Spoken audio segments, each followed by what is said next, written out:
কবরস্থানের পাশ দিয়ে যাওয়ার সময় আমরা অনেকেই কবরস্থানকে সালাম দেই, আবার অনেকেই সালাম দেই না। অনেকেই দুনিয়াবি কথাবার্তা বলতে বলতে চলে যায়, আবার অনেকেই সাময়িক সময়ের জন্য স্তব্ধ হয়ে যায়, আবার অনেকেই কবর দেখলে ভয় পাই।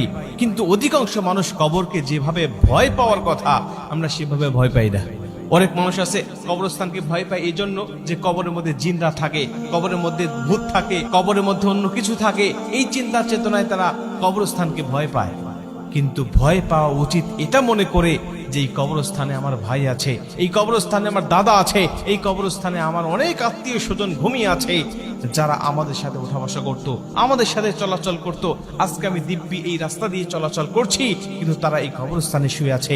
একদিন আমার মতো অনেকেই এই রাস্তা দিয়ে ঘুরে বেড়াবে, কিন্তু আমি তাদের মতো এই কবরস্থানে শুয়ে থাকবো। আমি আর এই রাস্তা দিয়ে হাঁটতে পারবো না।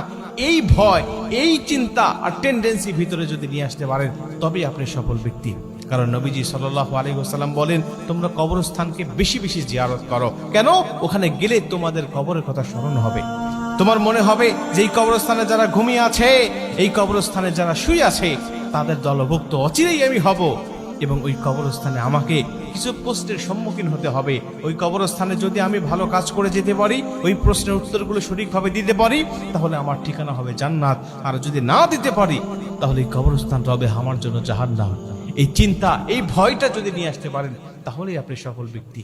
কবরস্থানে গেলে আপনাকে প্রশ্ন করা হবে, কমপক্ষে 3টা প্রশ্ন করা হবে।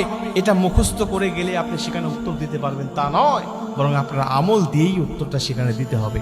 আপনার আমল যদি ভালো থাকে, রবের প্রতি যদি আপনার অগাধ বিশ্বাস আর আস্থার ভালোবাসা থাকে, আপনি রবকে এই প্রশ্নের উত্তরটা সেখানে দিতে পারবেন। নবীকে এই উত্তরটা আপনি দিতে পারবেন তখনই যখন নবীজির সুন্নাহকে আপনি পরিপূর্ণভাবে অনুসরণ আর অনুকরণ করবেন।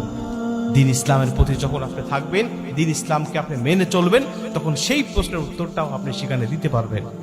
নবীজি সাল্লাল্লাহু আলাইহি ওয়াসাল্লামের জন্য বলছে, কবরস্থানে বেশি বেশি জিয়ারত করো। কবরস্থানের কাছে গেলেই তোমাদের কবরস্থানের কথা স্মরণ হবে। হযরত ওসমান রাদিয়াল্লাহু তাআলা আনহু যখন কবরস্থানের পাশ দিয়ে যেতেন, তিনি ছোট বাচ্চাদের মতো কান্নাকাটি শুরু করে দিতেন। মুসলমান ভাইরা আমার, সাহাবীরা জিজ্ঞাসা করতেন হযরত ওসমান রাদিয়াল্লাহু তাআলা আনহু, আপনি কেন কবরস্থান দেখলেই কান্নাকাটি শুরু করেন? আপনার চোখের পানি ঝরঝর করে পড়তে থাকে কেন? কারণটা কি বলেন তো দেখি। ওসমান রাদিয়াল্লাহু তাআলা আনহু তখন ডাক দেয়া বলতেন, সাহাবীরা, এই কবরস্থান সম্বন্ধে তোমরা কি জানো? এটা হলো আমাদের আখিরাতে যাওয়ার হলো প্রথম একটা ঘাঁটি। আমরা যদি কবরের জগতে যদি আমরা সার পেয়ে যাই, সব জায়গায় আমরা কিন্তু সার পেয়ে যাব। এই কবরস্থানটা হলো এমন একটি জায়গা, আমি দুনিয়ার জমিনে যখন চলাফেরা করেছি, আমার আশেপাশে হাজার হাজার মানুষেরা চলাফেরা করে, কিন্তু আমি যখন কিয়ামতের ময়দানে উত্তোলন হব, সেখানেও আমি কোটি কোটি মানুষ দেখতে পাবো।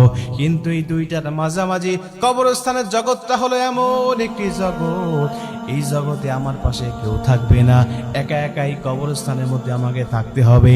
এই কবরস্থানের কথা যখন আমার মনে পড়ে যায়, এই চিন্তা যখন আমার অন্তরের মধ্যে জাগ্রত হয়ে যায়, তখন কবরস্থান দেখলেই আমার কান্না চলে আসে।